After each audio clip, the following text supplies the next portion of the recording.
কোন নেশাখোর নিজের থেকে মদ খানা, মদের বোতল শুরু করে নাই, তারে কোনো না কোনো দুষ্ট বন্ধু শয়তান তারে এই মদের আড্ডায় নিয়ে গেছে,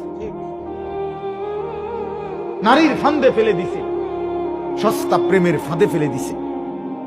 এই জন্য বাপ, আমিও আফসোস করতে হবে, আপনিও করতে হবে।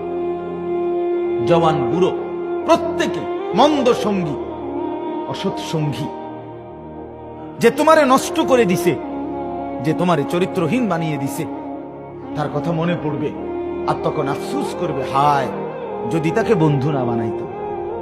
আহা তুই কি করলি আমার, আহা তুই কি করলি। মাদক দ্রব্য খাচ্ছে মুসলিমরাই, সে জানে না একবার মাদক দ্রব্য সেবন করলে 40 দিন নামাজ কবুল হয় না।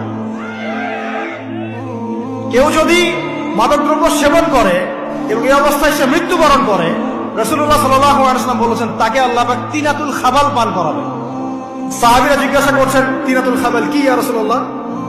নবীজি বলছেন এটা জাহান্নামীদের রক্ত, মাংস, পুজের একটা মিশ্রণ, একটা পানীয়। আমরা কি খেতে চাই? আজকে থেকে তওবা করবেন, কোন রকম মাদক দ্রব্যের সাথে সংশ্লিষ্ট থাকবেন। আল্লাহ তাকে হেফাজত করুন, আমিন।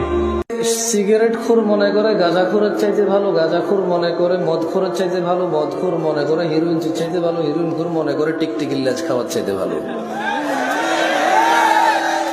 আমার মতো জামশেদ মজুমদার হুজুর মনে করে দাড়ি টুপি রাখা সব চাইতে ভালো কাজ, কিন্তু মানুষের সাথে দুর্ব্যবহার করা খারাপ কাজ না। এখানে প্রত্যেকটা রুগী চায় ডাক্তার হিদায়েত, ডাক্তার চায় যে ম্যাজিস্ট্রেট তার পরীক্ষার নকল ধরেছে তার হিদায়েত, হুজুর চায় মাহফিল কমিটির হিদায়েত কারণ টাকা কম দিছে, মাহফিল কমিটি চায় হুজুরের হিদায়েত, টাকা কন্ট্রাক্ট করা ছাড়া আসতে চাচ্ছে না। কেউ নিজের হিদায়েত চায় না, প্রত্যেক ব্যক্তি অন্যের হিদায়েত নিয়ে এখানে ব্যস্ত। এখানে যারা সিগারেট খান ছাড়তে পারেন না, আমি আপনাদেরকে একটা কথা বলবো, মাথায় এটা বসান। আপনি রমজানে যদি 10টা 11টা 12টা 1টা 2টা সিগারেট না খেয়ে থাকতে পারেন, আপনি আগামী কালকেও চাইলে সকাল 10টা 11টা 12টায় সিগারেট না খেয়ে থাকতে পারবেন। কারণ আপনি যদি না পারার হতো রমজানও পারতেন না।